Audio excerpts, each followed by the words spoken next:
Assalamualaikum warahmatullahi wabarakatuh. Halo, saya Kartika.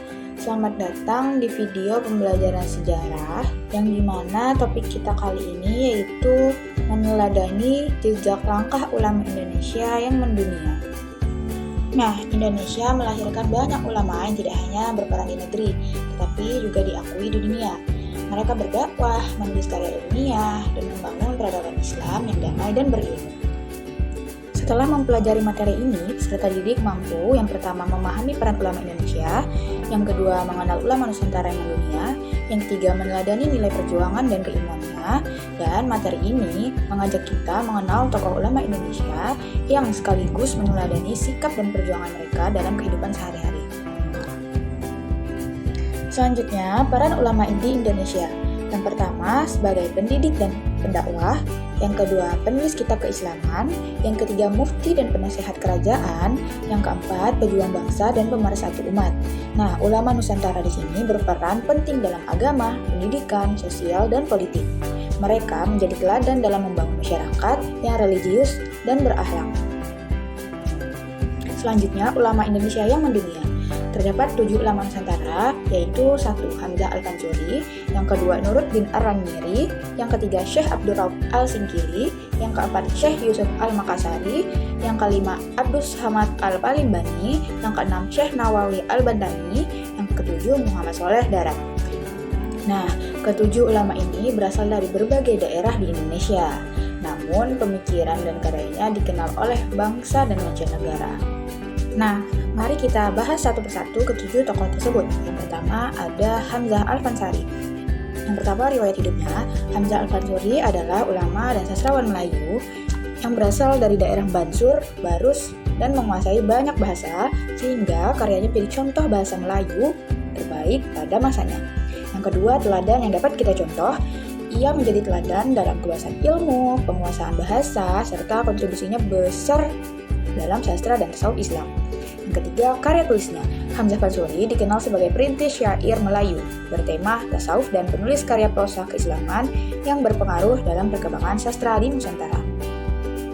Nah, selanjutnya kita ke tokoh Nuruddin Ar-Ranyiri. Riwayat hidupnya, Syekh Nuruddin Ar-Ranyiri ini adalah ulama keturunan Quraisy yang lahir di Ranir, Gujarat, India, dan menjadi penasehat serta mufti Kesultanan Aceh pada masa Sultan Iskandar Sani. Yang kedua kita pelajari yaitu teladan yang dapat kita contoh, yaitu ia teladan dalam keluasan ilmu, ketangguhan akidah, dan perannya menghubungkan tradisi Islam Timur Tengah dengan Islam Nusantara. Yang terakhir kita bahas karya tulisnya. Ar-Ranyiri ini menulis sekitar 30 kitab dalam bidang fikih, akidah, tasyawuf, sejarah, dan dakwah, terutama untuk meluruskan ajaran tasawuf yang dianggap menyimpang. Kita masuk ke tokoh Syekh Abdul Rauf Al-Singkili. Riwayat hidupnya, ia adalah ulama besar Aceh yang bergelar Teku Syiah Kuala yang berperan penting dalam penyebaran Islam di Nusantara dan menimba ilmu hingga ke Timur Tengah. Teladan yang dapat kita contoh, ia menjadi pusat jaringan ulama Nusantara melalui pengajarannya di Tarekat Syatariah dan melahirkan banyak murid yang menyebarkan Islam di berbagai daerah. Karya tulisnya, ia banyak menulis karya fikih, tafsir, dan tasawuf dengan karya terbesarnya Tarjuman Al-Mustafid, tafsir Al-Quran, lengkap pertama dengan bahasa Melayu. Syekh Yusuf Al-Makassari. Riwayat hidupnya, ia adalah ulama yang asal Goa yang menjadi pahlawan nasional dan wafat di pengasingan di Afrika Selatan. Teladan yang dapat dicontoh, ia teladan dalam ketekunan untuk ilmu, ketangguhan berdakwah, dan keistiqomahannya menyebarkan Islam meski mengalami pengasingan. Nah, karya tulisnya, Syekh Yusuf ini menulis banyak risalah tasawuf dan tarekat, khususnya khalawatiyah, dengan penekanan pada zikir, akhlak, dan kedekatan kepada Allah. Selanjutnya ke tokoh Syekh Abdul Samad Al-Palimbani. Riwayat hidupnya, ia adalah ulama Nusantara kelahiran Palembang yang menuntut ilmu hingga Pattani, Mekah, dan Madinah, serta dikenal sebagai ahli tasawuf. Teladan yang dapat dicontoh, ia teladan dalam kesungguhan untuk ilmu, memilih guru yang tepat, dan tetap peduli pada perkembangan umat di Nusantara.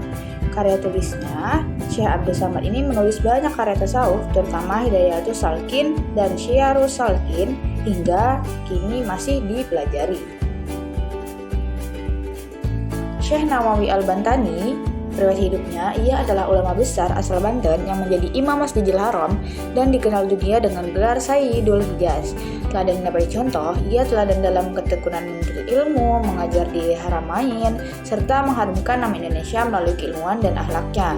Karya tulisnya, Imam Nawawi ini menulis lebih dari 115 kitab di bidang fikih, tafsir, hadis, dan tasawuf, yang hingga kini dipelajari luas di pesantren dan dunia Islam.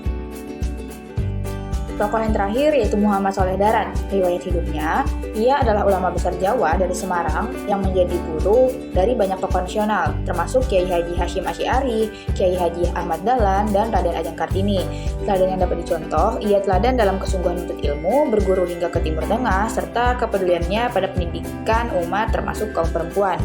Karya tulisnya, ia menulis banyak kitab fikih, tasawuf, tafsir, dan termasuk tafsir Al-Quran berbahasa Jawa pertama di Nusantara. Nah, selanjutnya kita masuk ke nilai keteladanan yang dapat kita ambil dari ketujuh tokoh tersebut. Yang pertama itu semangat menuntut ilmu, gemar membaca dan menulis. Yang ketiga rendah hati dan toleran. Yang keempat cinta tanah air. Dan yang kelima berani bersaing secara global. Meneladani ulama Indonesia berarti melanjutkan perjuangan mereka dengan belajar sungguh-sungguh, berakhlak mulia, dan berkontribusi untuk bangsa dan dunia. Nah, sudah sampai di sini saja pembelajaran kita kali ini. Terima kasih. Assalamualaikum warahmatullahi wabarakatuh.